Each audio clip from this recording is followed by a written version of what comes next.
First, activate the window you want to close. Then, use the shortcut Alt F4.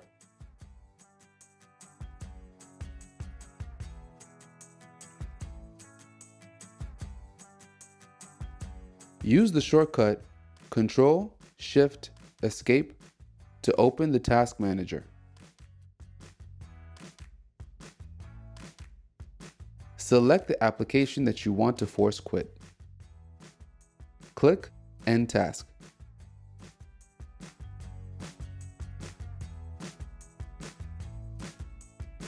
Press Windows R.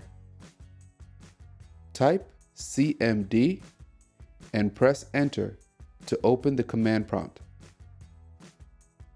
Type Task List and press Enter.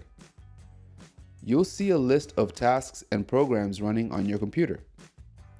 Find the name of the program you want to close and enter taskkill/im, the name of the program, .exe.